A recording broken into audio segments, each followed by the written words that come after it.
دو تین حوالوں سے انہوں نے ایک ہی عمران خان کے بارے میں بیانات دیے ہیں جو بہت ہی مشکوک قسم کے بیانات ہیں، اور مجھے امید نہیں تھی کہ انجینئر محمد علی مرزا صاحب ایسی بات کریں گے۔ انہوں نے کہا ہے کہ جی میری اور عمران خان کی چکی میں صرف ایک دیوار تھی۔ عمران خان جیل میں اپنے مشقتی کے ساتھ کرکٹ پر بات کرتے تھے اور وہ سیاست پر گفتگو نہیں کرتے تھے۔ پھر محمد علی مرزا صاحب کہتے ہیں کہ عمران خان کے سیل سے دیسی گھی کے کھانوں کی خوشبو آتی تھی۔ محمد علی مرزا نے چند روز قبل یہ بیان دیا تھا، اس لیے کچھ دن تحقیق پر بھی لگ گئے۔ تحقیق کے نتیجے میں پتہ چلا کہ محمد علی مرزا کو جس سیل میں رکھا گیا تھا وہ عمران خان کے سیل سے کافی فاصلے پر واقع تھا۔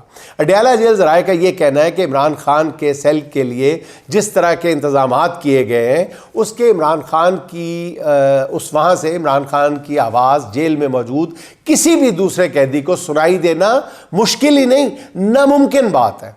این ممکن ہے کہ محمد علی مرزا صاحب کے ساتھ کچھ دوسرے قیدیوں نے پرینک کیا ہو کہ جی یہ عمران خان صاحب کی آواز ہے۔ محمد علی مرزا بھی چونکہ عمران خان کے بارے میں بہت زیادہ سوچتے ہیں، اس لیے ہو سکتا ہے کہ کرکٹ پر بات کرتے ہیں اور کسی اور قیدی کی آواز کو عمران خان کی آواز سمجھ بیٹھے ہوں۔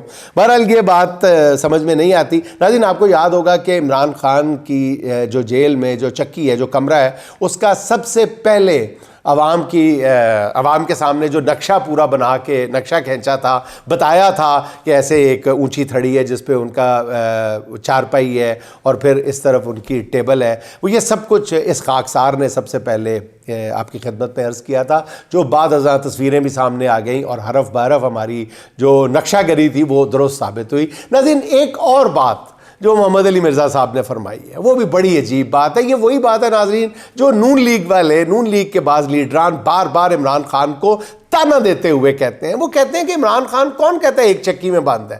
عمران خان 7 چکیوں میں بند ہے۔ عمران خان نے 7 چکیوں پر قبضہ کیا ہوا ہے۔ ناظرین، اب مجھے پہلی بات تو یہ بتائیے کہ جب ان کی نظر ہی نہیں پڑتی تھی انجینئر محمد علی مرزا صاحب کی، دوسری طرف وہ کہتے تھے کہ جی دیکھا تو جا ہی نہیں سکتا تھا، تو بھئی چلے خوشبو تو آ گئی دیسی کھانوں کی، آپ کو مرزا صاحب یہ کیسے پتا چل گیا کہ دیوار کے اس پار عمران خان نے 7 کمروں پر یا 7 چکیوں پر قبضہ کر رکھا ہے؟ حضور والا، آپ کی خدمت میں یہ عرض کرتا چلوں کہ، اور پہلے بھی میں نے بار بار بتایا ہے کہ عمران خان کا جو پورا وہ احاطہ ہے اس پہ 7 چکیاں ضرور ہیں، ملحقہ چکیاں ملا کے وہ 7 ہی تعداد بنتی ہے، غالباً 8 بنتی ہے، لیکن باقی 7 چکیوں پر تالا لگا ہوا ہے۔ 7 چکیاں عمران خان کے زیر قبضہ، زیر استعمال نہیں ہیں۔ عمران خان اسی اپنے ایک سیل میں بند ہے۔ ہاں، کچھ عرصہ پہلے تک، اب تازہ ترین صورتحال مجھے نہیں پتا، کچھ عرصہ پہلے تک دن میں کچھ وقت کے لیے ان کو باہر ضرور نکالا جا سکتا تھا، جو یعنی جیل مینول کے مطابق جس کی یعنی سزا عمر قید پہ اپنا پھانسی کی پہ بھی عمل کرانا ہے، 1 دن باقی ہے، اس کے لیے بھی ضروری ہوتا ہے کہ وہاں پہ اس کی ٹہل کروائی جائے، یعنی چہل قدمی کروائی جائے، تو وہاں پہ وہ میسر ہے عمران خان کو یہ سہولت کی ہے۔ لیکن یہ 7 چکیوں پر قبضے والی بات بالکل غلط ہے، بالکل غلط ہے۔ اور باقی یہ کہ خوشبو عجیب سی بات ہے کہ مطلب 7 آ رہی ہے، آواز یہاں پہ خوشبو اتنی آسانی سے آ جائے اور آواز آنے میں مشکل پیش آئے، یہ ساری باتیں بہت ہی مشکل ہیں ہضم کرنا کسی کے لیے بھی، کسی بھی ذی شعور آدمی کے لیے۔ پتہ نہیں محمد علی مرزا صاحب نے کس جگرے کے ساتھ دی ہیں یہ باتیں، پتہ نہیں۔ اچھا ناظرین، دوسری طرف آپ یہ دیکھیں کہ ایف آئی اے حکام نے قومی اسمبلی کی قائمہ کمیٹی کو بتایا ہے کہ سال 2025 کے دوران 66,154 افراد کو بیرون ملک جانے والی فلائٹ سے آف لوڈ کیا گیا ہے۔ ایف آئی اے حکام کا کہنا یہ ہے کہ ان میں سے 51,000 نامکمل یا جعلی دستاویزات پر سفر کی کوشش کر رہے تھے۔ ناظرین، یہ بہت ہی حیران کن اعداد و شمار ہیں، کیونکہ اس سے پہلے کسی بھی سال اتنی بڑی تعداد میں مسافروں کو آف لوڈ نہیں کیا گیا۔ اس حوالے سے ایک شہری نے اسلام آباد ہائی کورٹ میں ریٹ بھی دائر کی ہوئی ہے، جس کا کہنا یہ ہے کہ اسے آذربائیجان جانے والی فلائٹ سے آف لوڈ کیا گیا اور اس کی دستاویزات پہ آف لوڈ کی مہر بھی لگائی گئی ہے، جس کے بعد اسے کہا گیا کہ وہ 80,000 روپے رشوت دے تو اسے پرواز کرنے کی اجازت دے دی جائے گی۔ شہری کی اس درخواست پر ہائی کورٹ نے ایف آئی اے حکام سے جواب بھی طلب کر لیا۔ میرے خیال میں آف لوڈ کرنے کی وجوہات کے ساتھ عدالتیں اس بات کا بھی نوٹس لیں کہ اتنی بڑی تعداد میں پاکستانی ملک سے باہر جانا کیوں چاہتے ہیں۔ اعداد و شمار کے مطابق سال 2025 کے دوران 85 لاکھ پاکستانیوں نے بیرون ملک سفر کیا ہے. ان میں سے کتنے واپس آئے ہیں, کتنے غیر ملکوں میں جا کے بس گئے ہیں, ایف آئی اے کے پاس فی الحال یہ ڈیٹا نہیں ہے. شاید یہ ان سے ڈیٹا ضرور مانگا جانا چاہیے.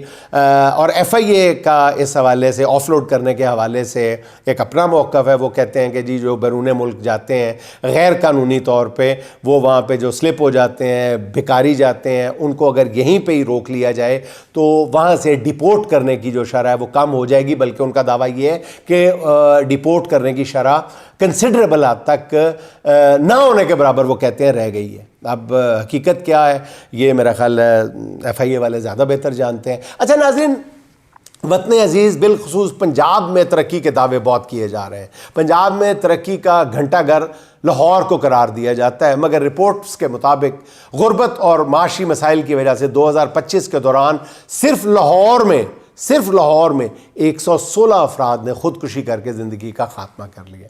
خودکشی کرنے والوں میں 83 مرد اور 33 خواتین شامل ہیں. فی الحال پورے پنجاب میں گزشتہ سال خودکشی کرنے والوں کا ڈیٹا دستیاب نہیں ہے. اگر وہ بھی سامنے آ جائے تو یقیناً یہ تعداد ہزاروں میں ہوگی. کراچی میں بھی 2025 کے دوران 119 افراد نے اپنے ہاتھوں سے اپنی زندگی کا خاتمہ کر لیا. کراچی آبادی کے لحاظ سے لاہور سے 3 گنا بڑا شہر ہے. اس لحاظ سے دیکھا جائے تو پنجاب میں معاشی ابتری کہیں زیادہ ہے, یہ اعداد و شمار بتا رہے ہیں. حکومت ترقی کے جتنے مرضی دعوے ناظرین کر لے, سماجی انڈیکیٹرز چیخ کر بتا رہے ہیں کہ عام آدمی معاشی طور پر تباہ ہو چکا ہے, برباد ہو چکا ہے, اس کی چیخیں نکل رہی ہیں. اچھا ناظرین, وزیر اعلیٰ کے پی سہیل آفریدی نے لاہور کے بعد دوبارہ کراچی جانے کا بھی اعلان کر دیا ہے. سہیل آفریدی 9 جنوری کو بروز جمعہ کراچی جائیں گے. آفریدی کے دورہ لاہور کو جس طرح پنجاب حکومت نے مس ہینڈل کیا ہے, اس سے نون لیگ کو جو سیاسی نقصان پہنچا ہے, اس کے بعد سہیل آفریدی کا دورہ کراچی سندھ حکومت کے لیے کسی امتحان سے کم نہیں ہے. پیپلز پارٹی کی حکومت کے پاس اب 2 ہی راستے ہیں. ایک وہی جس کا مظاہرہ لاہور میں دیکھا گیا, مراد علی شاہ سرکار نے اگر یہی راہ اپنائی تو کراچی میں عوام کا رد عمل لاہور سے بہت زیادہ شدید ہوگا, جس کے بعد جی بھٹو کے نعرے لگانے والوں کو صرف شرمندگی اٹھانا پڑے گی. دوسرا راستہ یہ ہے کہ سندھ حکومت پی ٹی آئی کی مقامی قیادت کے ساتھ بیٹھ کر وزیر اعلیٰ سہیل آفریدی کے دورے کا شیڈیول حاصل کر لے. پی ٹی آئی سے کہا جائے کہ وہ قانون ہاتھ میں نہ لے تو حکومت سندھ بھی کوئی سختی نہیں کرے گی. اگر فریقین نے کوئی دوسرا راستہ اختیار کیا تو سندھ حکومت اور پی ٹی آئی دونوں کے لیے ون ون سچویشن ہوگی میرا خیال ہے, اگر تصادم کے علاوہ کوئی راستہ اختیار کیا گیا. بصورت دیگر ناظرین, رسوائی کا ڈھول کس کے گلے میں پڑتا ہے اس کا پتہ پھر 9 جنوری کو چل جائے گا. اچھا ناظرین, وزیر منصوبہ بندی احسن اقبال صاحب کا کہنا یہ ہے کہ اب بھرپور محنت سے 2035 تک 1000 ارب ڈالر کی اکانومی کا ہدف حاصل کرنا ہے. لمبا ہی لارا لاتا 2035 تک کہو نا, لمبی گل کرو, نہ کوئی پوچھے نہ کوئی دسے. احسن اقبال صاحب زندہ آباد, تہاڈی پروفیسری دا ویسے. احسن اقبال صاحب ایسے نون لیگی رہنما ہے جو 1990 سے قوم کو اسی طرح کے سہانے خواب دکھا رہے ہیں اور مسلسل دکھاتے چلے جا رہے ہیں. 90 کی دہائی میں وہ پہلی بار منصوبہ بندی کے وزیر بنے تھے. تب انہوں نے 2020 پروگرام کا شوشہ چھوڑا تھا, وہ T20 پھر ثابت ہوا. بتایا گیا تھا کہ جی ایسی منصوبہ بندی کی جا رہی ہے کہ 2020 میں پاکستان جو ہے وہ فرانس, جرمنی اور برطانیہ جیسے ملکوں کے ہم پلہ کھڑا ہوگا. مگر پھر ہوا کیا؟ قرض اتارو ملک سوارو کی ایک بھونڈی اسکیم سامنے آئی. احسن اقبال اب غالباً 5ویں بار منصوبہ بندی کے وزیر ہیں اور پچھلے 3 سال سے منصوبے بناتے چلے جا رہے ہیں, جس کا نتیجہ یہ نکلا ہے کہ اس دوران پاکستان کی معیشت کا جو مجموعی حجم میں 761 ارب روپے کی کمی ہوئی ہے. یہ میں نہیں کہہ رہا, وزارت خزانہ کے ماتحت کام کرنے والے ادارہ شماریات کی رپورٹ ہے. میں حیران ہوں کہ ایسی بے مثال ناکامیوں کے باوجود احسن اقبال صاحب نت نئے دعوے کیسے کر لیتے ہیں. آخر 2035 میں اکانومی کا حجم جو ہے وہ 1000 ڈالر تک لے جائیں گے. اچھا ناظرین, طاقتور حلقوں کے قریب سمجھے جانے والے صحافی حسن ایوب صاحب نے دعویٰ کیا ہے کہ علیمہ خان کو 26 نومبر احتجاج کے مقدمے میں اسی سال سزا ہو جائے گی اور ان کے پاس 1 سے 1.5 ماہ کا ٹائم ہے, اس کے بعد وہ جیل جائیں گی. علیمہ خان کے جیل جانے کے بعد سوشل میڈیا ٹیم کس کے قابو میں ہوگی یہ دیکھنے والی بات ہے, یہ وہ فرما رہے ہیں. حسن ایوب صاحب سزاؤں کے حوالے سے اس طرح کی پیش گوئیاں پہلے بھی کئی کر چکے ہیں جو کافی حد تک درست ثابت ہوئی ہیں. حسن ایوب جیسے نادان دوست عدالتی نظام کا منہ چڑھا رہے ہیں. دیکھیں نا, آپ عدالت کے فیصلوں کو اس طرح برملا اظہار کرنا شروع کر دیں اور بالکل سال, مہینے, دن, تاریخ سب کچھ بتانا شروع کر دیں, سزا کی نوعیت, جرمانے کی جو مالیت ہے وہ بھی بتانا شروع کر دیں, تو پھر باقی کی بچتا ہے؟ عدالتوں کی رہی سہی ساکھ کی دھجیاں اڑا رہے ہیں. ظاہر ہے اس طرح کے بیانات پر حکومت کو تو شاید کوئی نوٹس نہ لے. میرا خیال ہے کہ چیف جسٹس آف پاکستان ہی اپنے ادارے کی جو بچی کھچی عزت ہے اس کا کوئی خیال کریں. عدالتیں فیصلے جو مرضی کریں, مگر جو لوگ عدالتی فیصلے وقت سے پہلے سنا دیتے ہیں یا ان لوگوں سے بات کریں, یا پھر عدالتیں ایسے فیصلے کریں کہ یہ فیصلے ہی حسن ایوب جیسے لوگوں کو عملی جواب دے سکیں. بہرحال یہ عجیب سی صورتحال ہے کہ فیصلے پہلے ہی سنا دیے جاتے ہیں. نہیں, چلتے چلتے آپ کو ایک شعر سناتا چلوں. ابلیس تیری ایک خدا سے نہ بن سکی, ابلیس تیری ایک خدا سے نہ بن سکی, مجھے دیکھ کتنے خداؤں کی زد میں ہوں. ابلیس تیری ایک خدا سے نہ بن سکی, مجھے دیکھ کتنے خداؤں کی زد میں ہوں. ناظرین خوش رہیں, خوش رکھیں. آپ سے ملاقات ہوگی انشاءاللہ اگلے ولاگ میں. اللہ حافظ.